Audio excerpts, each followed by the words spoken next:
This is Bridges We Build, a podcast about the people, partnerships, and community connections that help others find hope, healing, and a path forward. Please note, this episode includes discussions of substance use, relapse, and suicidal thoughts. We encourage you to listen with care. If you or someone you know is struggling, help is available.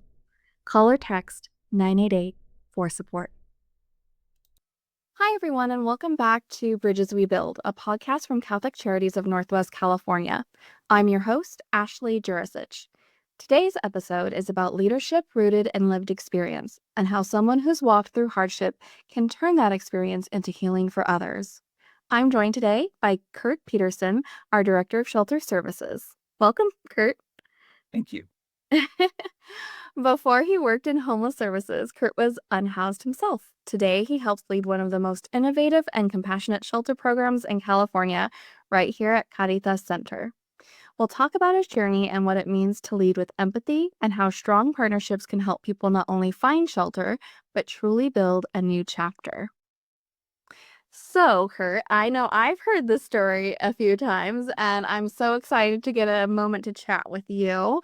I think it's not just impactful, but really inspiring. So I'm sure lots of people will leave today's episode with some nuggets of wisdom. So to kick it off, would you be open to sharing a bit about your personal journey and what led you into this work? Yes. I grew up here in Sonoma County, and I actually was raised without a lot of wants. I was privileged enough to be able to go to a private Christian high school, but I struggled with my faith because of my sexual orientation, which was a huge challenge. Believing in a higher power, but feeling that those that joined me in my faith didn't have space for me in the room. Essentially, that led to me running away from my troubles. And that led me to move to Los Angeles. It led me into very self-damaging behaviors like becoming addicted to methamphetamine. And that use of methamphetamine eventually led to my homelessness. And so I was homeless on the streets in Los Angeles for 2 years. And over time, I eventually went and stayed at a shelter in Los Angeles. I did become fully employed, worked my way up to a district manager. But my story also has the story of relapse, which is, it's really important that people know that most of our stories of those who become addicted, our story does include a moment of relapse. And it's about not shaming yourself and starting fresh again. I did have my experience of rehab. And now I've been clean from methamphetamine for 14 years. So. Awesome. Congratulations. So what kind of led you into the work that you're doing now? The first thing I will say is my story was one where I was not immediately drawn to this work. Mm-hmm. Maybe it was too overwhelming. Maybe it was because for me, I didn't want to work in an environment that was so close to all of the dark spaces of my life that I had developed over the years. Mm-hmm. And during my times of being sober, I learned very quickly that I was a really, really good manager and leader. And even if I messed up on certain days, my intention and heart were in the right place, and I had a calling to do that. During my recovery, I became a district manager. Then I relapsed again, and then I got back on my feet, and I worked for Macy's for 6 years, and was a sales manager. I was a merchandising operations manager as well, but retail is exhausting. Not for the faint of heart. Yes, and it's exhausting because, like so many different businesses, times have changed. Mm-hmm. And Working for a big box retailer was very difficult, particularly with what online shopping presented, with retailers being forced into this havoc of a new identity crisis of how do you operate a brick and mortar business and stay in business Yeah. and be competitive in that way. And it's not for the faint of heart. Um, in Oh my gosh, I'm losing track of time. In 2019, right before COVID hit, about 3,000 of us across the nation got laid off. And I knew that I was not going to go back to retail when I was pulled into the office and laid off, and I had to pretend that I was crying because I was so relieved Oh. that I was being laid off. And then COVID hit. And for me, I was unemployed for, I want to say, 9 months, receiving that very large check that those of us that were unemployed during COVID received. And I realized that I was a recovering addict. And if I didn't go back to work, I was going to drink myself to death, quite frankly. Mhm. And I knew that I didn't want to do the work that I had done before. And I saw this temporary position for Catholic Charities during COVID, and I applied for it and got it. They convinced me to stay on full time. Um, I fell in love with the work and I fell in love with the people of our agency. And then I moved my way up from a part-time role to director of shelter Awesome. services. So I think one of the things that I didn't know though was that that happened, the layoff happened, but you didn't relapse after that. I think that's so amazing because I I'm feel glad you like say that that. Yeah. kind of Yeah. experience could lead to that. Well, there was another time where I got laid off. So I've never been fired from a job. Both times that I've lost work, it was because of economy. So the other time I got laid off was 2010, which was another very challenging economic time. And um, I remember being on unemployment and the offices were not open to go into unemployment. That's how bad it was. And so you had to be on the phone all day in the queue waiting. And I remember during 2010, I had not worked on myself. I had gotten clean, but I had not worked on myself and decided for myself what it was I wanted from life. And so this time around, after working so hard in retail and proving myself in that way, I knew what not to do. And so the second that I started getting depressed and bored, and the second that I started consuming extremely unhealthy amounts of wine during COVID, I was like, it is time to get out of this space and go back to work. And it didn't really matter what it was. I just needed to do something I had never done before. Yeah.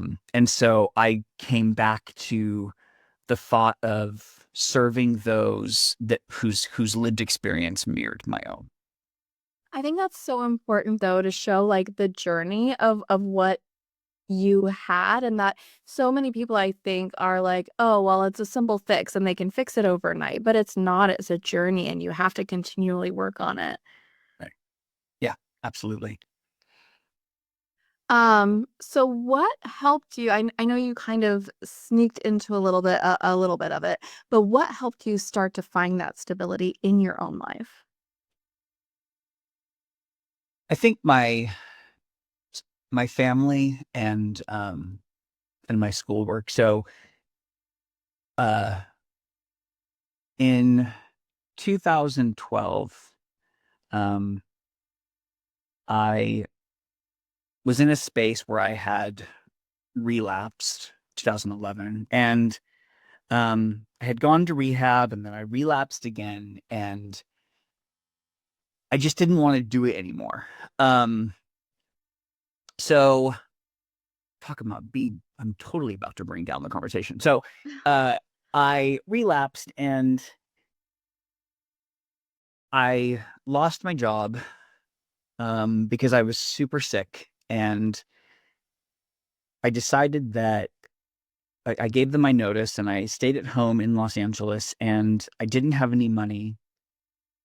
And one day I was too sick and too hungry to get onto the subway in Los Angeles, the Red Line, and go and refill my food stamps card.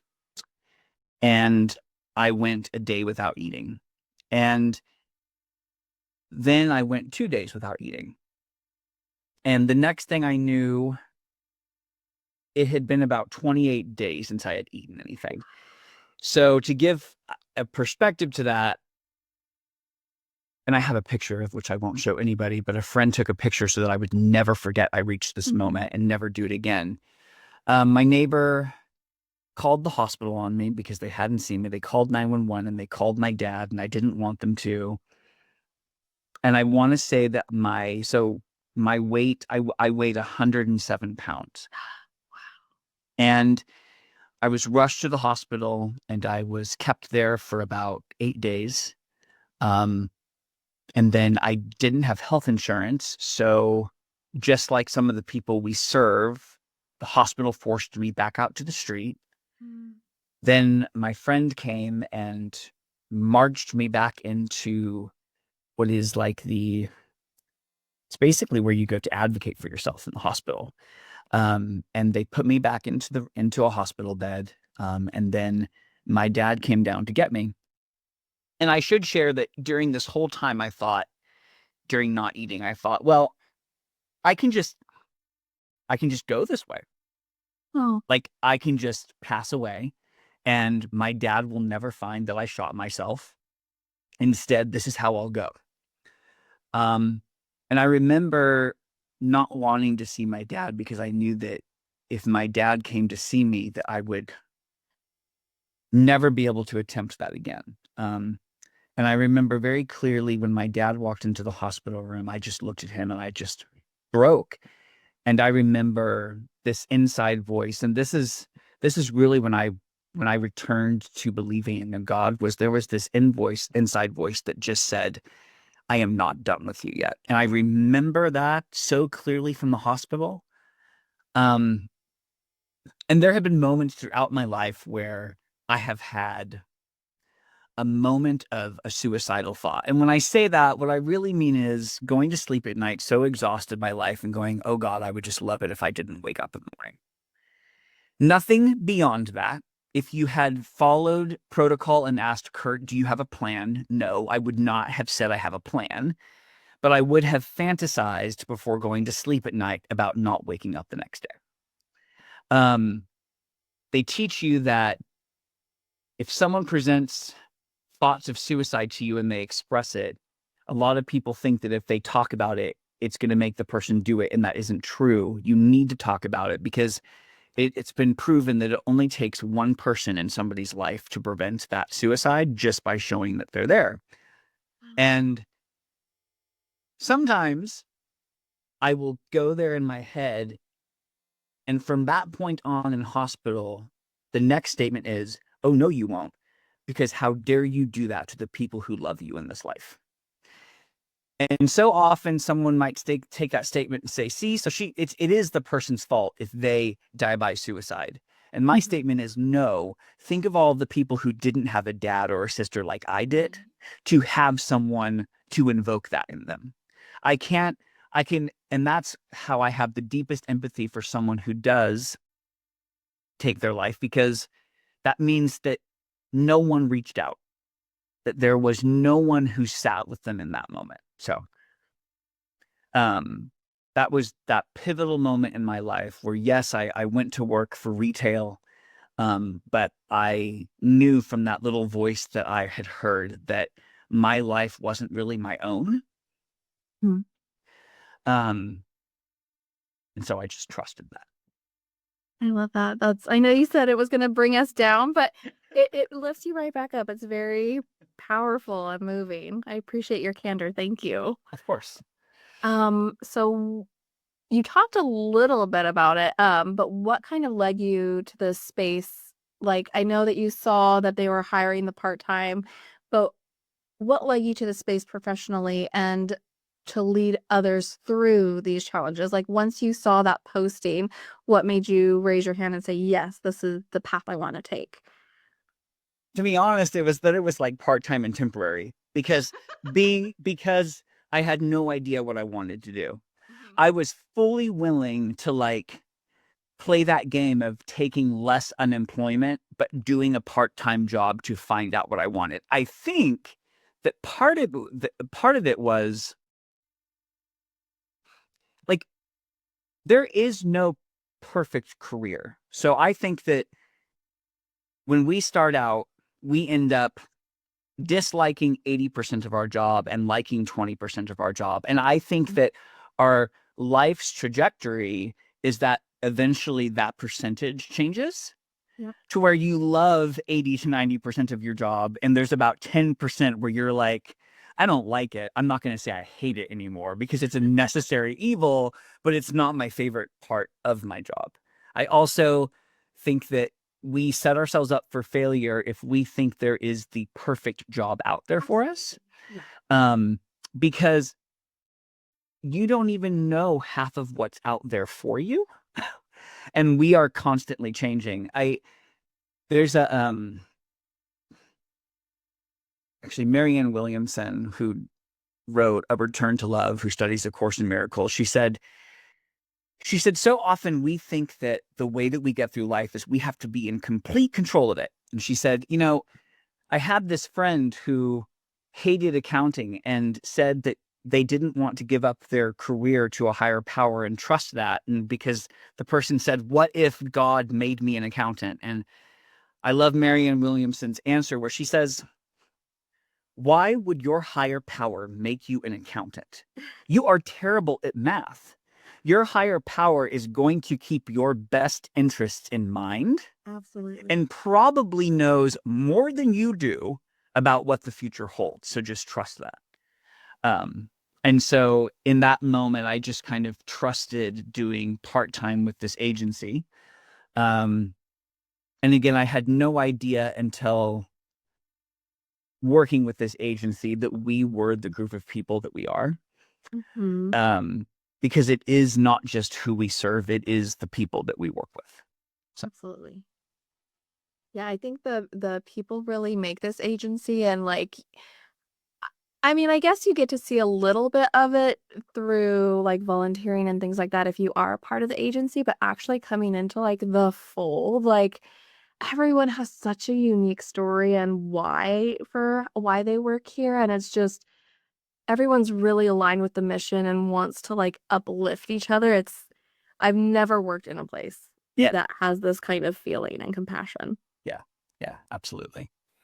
And I think it's been good for my faith. I think that I have, because of our agency, um, grown to accept that there is a part of me that I used to steer clear of anything attached to any religious statement because I grew up religious but I believed in a higher power and I feel like this agency was perfect in timing of making space for me to be able to have that strong faith again and to not let it be defined by others. So, Yeah, I agree with that. I think one of the things that pleasantly surprised me when I came to work here was the diversity of everyone, like their background, their faith, their cultures, and I love that it's just welcomed with open arms. yeah, absolutely. I was amazed at the diversity. So, Yes, me too. But in a good way. yes, Yes. yes. So now your role as director of shelter services touches a lot of lives. I know we talked a little bit about Caritas, but it's all of the adult shelters across the Northwest region that we operate. So how has your lived experience shaped the way you lead and how you can relate to clients and staff? Um, I think that so I've been with this agency. It will be 5 years this September. Um, and think that I am a completely different advocate for those we serve than I was before. We when I when I applied for this job, I read the job description. It wasn't anything that our job description said. So the first thing I did when I became director was rewrite the job description because it didn't explain it very well. But I also realized that it didn't explain it very well because being trauma informed and being open-minded and non-judgmental means letting go of all perception and not applying any meaning to anything. And that is hard to do. When you enter this work, you might come from work that I did in which you would regularly report out how many handbags this department sold, and everything would be measurable and clearly defined as achieved or not achieved. And that is not what this work is. Having lived experience like so many of us do in this work, it can be very difficult because you to make the world a better place. But it's very easy to bring your own lived experience and say, okay, so my definition of success is to never use meth again. So your definition of success should be to never use meth again. And it isn't my story, it's their story. And that takes a lot of work to get there with that. I think that, yeah, we get very attached to the result of what we project as success on the people that we serve. And that is probably one of the biggest challenges with people who enter this line of work, is getting them to let go of all of the results, and to open their mind to the person in front of you defining success for themselves, and you just making sure to get out of the way of it. So yeah. I know this wasn't one of the questions, but like you kind of were talking about the job description and the people that work there and how they have to like leave their preconceived notions of what homelessness is or why that might have happened. So when you're like interviewing people, like especially at Sam Jones Hall who are in the thick of it, like what do you look for? Like what type of are there personality traits or Yeah, I mean, I think that someone can present behaviorally as a certain baseline. And I think that asking less questions, but chasing down the answer to the question you're asking is really, really important. And not filling in the gaps and allowing the person to speak, because people will tell you who they are. Sometimes for me, if someone's sitting in front of me and I can tell that, or maybe they have conveyed that they have time clean, but not a lot of time clean, you might, if they divulged it, do some follow-up question of how they do boundaries and self-care for themselves and ensure that. And if someone responds in this manner, oh, no, I don't do that anymore. I don't use anymore. Like, I can't believe I did. And it's flippant in response. It's a red flag to me. Because for me, I'll never forget, like now I have 14 years, but I had 9 years clean. And we were doing the Sandman Hotel because of people went to the Sandman Hotel if they were a person who fell into a category of being at high risk for COVID. okay. And I had to run that hotel for 2 days a week. We rotated, and there were 2 days where I was there alone. A security guard would be in their office, but I would be in a hotel room as an office alone. And my coworker, who has not struggled with meth use, found like this huge loaded pipe of meth. and like Oh, left it in the hotel room for me to dispose of. I sat there with it for like an hour and I started like sweating. My back started sweating because I was like, because one of the things that you ask someone is, who was the last person you used with? And the reason that question gets asked in the rooms of AA or NA is because the answer inevitably is, well, I used with myself.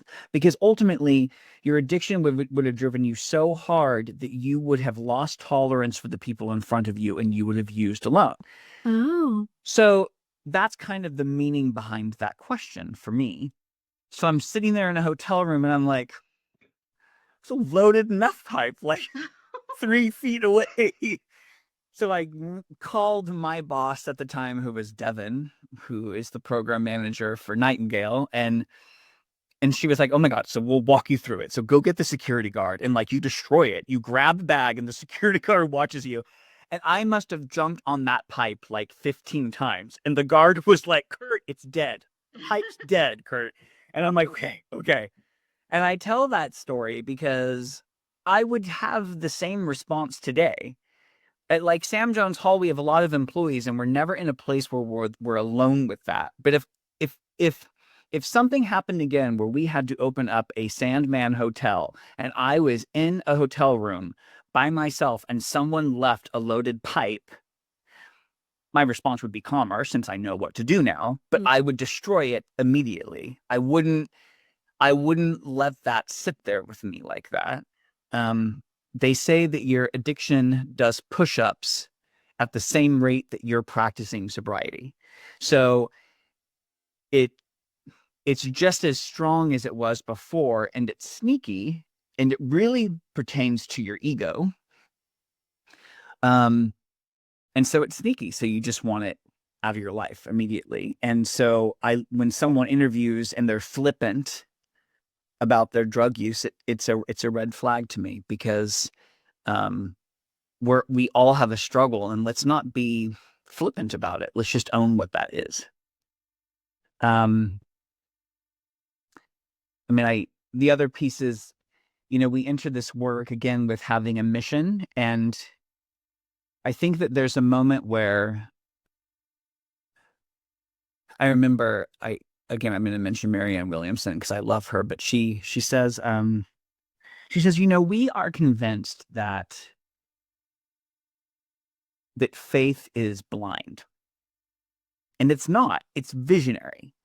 Um, and so the reason I applied that sentence is because we might enter this line of work and we might say, well, then what is success? Like, what does success look like? If I am supposed to let go of a result of someone that I'm working with, and you have to decide what will be your visionary faith that you hold. And the importance about that visionary faith is that visionary faith is not something that's going to happen in full fruition while each of us is on this earth.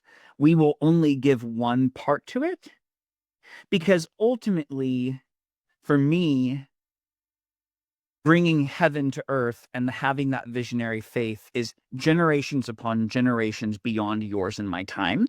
And all we can do is give our very, very best to that moment and trust to some degree the application of like the butterfly effect into faith, where that moves it forward one generation at a time, because that's all we can do. I love that. So, I'll have to look into her. Um, are there moments when your perspective changes how you approach a challenge or decision because of your lived experience? mm, not so much with who we serve, but mainly because I've learned a lot in my time of serving this population to let go of the result. I will say that we will always I love the training that Jenny Lynn gave us twice about oh my gosh, you were in the leadership meeting with me. What was it called? This last leadership meeting, the bias and Oh, yes. Um, I'm blanking oh here. my goodness. Um, But the different way biases can present yes, themselves. but more than that, like there will never be the ideal answer. Like if we are always struggling with how to serve the individual, with how to serve the whole. And for me, I've learned that in order to keep my emotion out of it, I give everything and full buy-in into defining a process. And then equity is provided through transparency and through always following that process. And I have a deep appreciation for coming together in a brainstorming capacity in which we all come together to define a process. And then once you follow that process, sticking to that process becomes equitable and transparent. And I think that's one of the biggest pieces I learned. I also think it applies to serving our employees because hiring people with lived experience is a unique challenge. And we want to support them. But sometimes we can struggle with being there for them in support and drawing the line because we are their manager or their leader, or the fact that we work for an agency that we also must serve and protect. And so, how do you make sure that you are the employer of choice, but also protect the agency? Yeah. And it is just like for the participants in process, it is about putting all of our hearts and minds into an agreed upon process for the employees, and then trusting that by being open with communication, open with the expectation, and transparent and consistent, then we will be equitable. And to be an employer of choice is to be equitable. Absolutely. Yeah. So, yeah. So if people have seen the Love for All video, I'm sure that they'll get kind of an idea of where this is gonna go. But one of my favorite things about this agency is that we do encompass love for all, and we really do honor the dignity, the inherent dignity of every person. So what does dignity mean to you when it comes to shelter work? Love for all or dignity or both? A little bit of both. What does love for all mean, and what does dignity mean when it comes to shelter work? I really feel like if I share a story, it's going to challenge people, but I might do it. Is that okay? Yeah, it's totally fine. Okay. Here's my spiel. So, when we talk about love for all, I think that the truth of it is very simple, but it's very challenging because it's inconvenient. So, because we are Catholic Charities of Northwest California, and because we talk about the teachings of Christ, the Bible says something very, very simple, and that is God is love. And that is looked at as an equation. So when you say God is love, let's talk about love for a second. There is no way that you can define love. You can express it, but you can't define it, which also means that it's beautifully undefinable and it's infinite. And to put it in a box and define it would be the greatest insult to love. So, because God is on the other side of the equation, how dare we define God or limit God in our own capacity of perception? Because God is infinite, because God is love, and so it's infinite and it's undefined. The greatest insult you can give someone is to define them, because the second you define them, you put them into a box, and the second you put them into a box, you limit them. And if we're a reflection of love, then we're limitless, and we're a reflection of each other. That's the first part.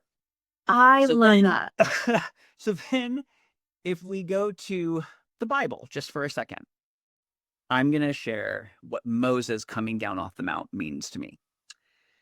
He gets mad at the Israelites because they are worshiping false idols, as the Bible says. And for me, you know, the Bible says, well, God is a jealous God. And I think that the Bible has incredible teachings, but you will never convince me that mankind did not get their hands in it in some way. For me, when Moses comes down off the mount, I think his message from God is, how dare you worship a false idol and have the audacity to limit me or yourself and think that we can fit into an idol? You're limiting your understanding of me, and you're limiting your understanding of yourself. And that is one of the greatest sins we can do to each other, is to limit us and not understand it. And I think that that is the best way to answer the statement about dignity, because if you love someone, then you're going to find a way for them to experience life in a way of dignity. And to experience life in a way of dignity means that they belong. And if they belong, then we all belong. And of course they belong, because we shouldn't define them, because they're a reflection of love and a reflection of God, just like we are, and they are limitless. And who are we to set a parameter of belonging or not? There's my answer. I love that. I'm so uplifted and warm and gooey right now. That took a little bit different because I remember your response for the video, but I love that. That's really powerful. And I think that, no, absolutely. I think that is so true that so many people limit themselves or limit others, and we take other people's perception of us and limit ourselves to what we can or can't do. And when we take that away, there is so much possible because we are standing in our own way. Yeah. Yeah. Absolutely. Thank you. I could totally just end with that. But we have more. Good. So Caritas Center and our adult shelters operate a lot through collaboration, a lot. So it's not just one program, but a network of support. So how do partnerships with our other agencies or service providers strengthen the work you and your team do? One, I think that we as an agency have grown a lot, and we at first wanted to put our hand in every bucket. Mm-hmm. And it was because we didn't know how to say no to anything because we cared so much. But I also think that there is immense power in recognizing what our expertise is and honoring another agency's expertise. So I think one of the greatest ways to form that partnership is to acknowledge your expertise and what we give to the community, and also openly acknowledging other agencies and what they bring. I think that we are always at risk of getting upset at another agency for how they handled something, but we need to hold space and capacity for the fact that they have a story too of how they got to a decision. And I think that we owe that not just to the other agency, but we owe it to ourselves, because we as an agency have been misunderstood. Yep. And so I think that partnership is really, really important, because our strength comes from community. And I think some of the most powerful meetings I have been on with agency partners is when we talked about someone we were serving. We had the necessary ROI to talk about them openly across agency, and we all were on the same page of where that person was with their journey and the responses we needed to give as a team to give them a consistent community answer of what is in their best interest to happen next. And I think that it has taken years and years and years beyond you and I of how we got to this place of human services being so messy, full of opportunity, but disconnected. Right. And we have a lot of work to get it back to where it needs to be.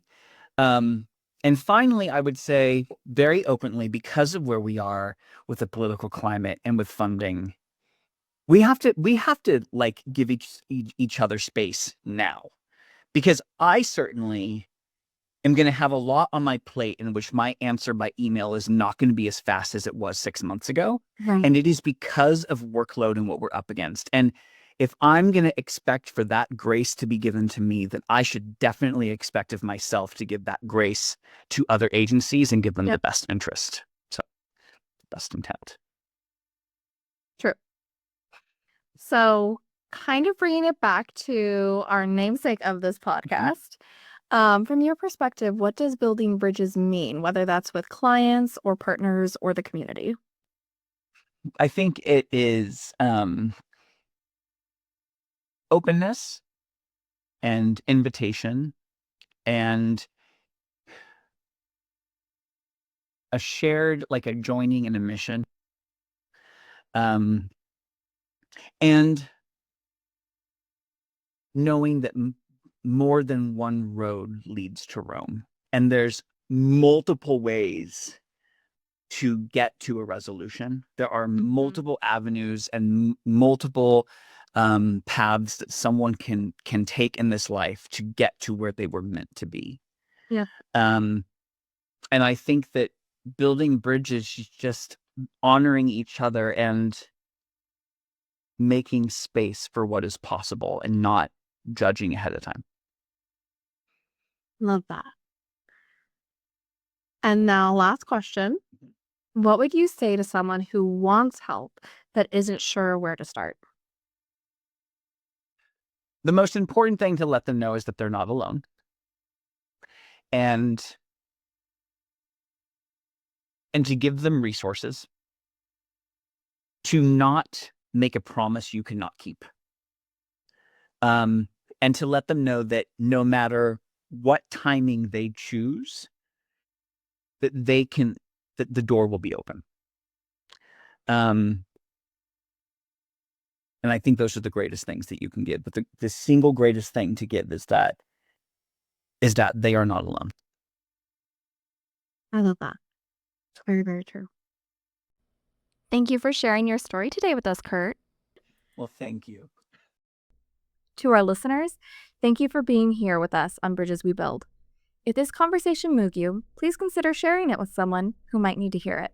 Please like, follow, or leave a review to help us grow this community of care. And if someone you know is struggling or having thoughts of suicide, please don't wait. Call or text 988 to reach the Suicide and Crisis Lifeline. Help is available 24/7. You're not alone. To learn more about our shelter work and the Caritas Center, visit ccnwc.org. Until next time, let's keep building bridges together.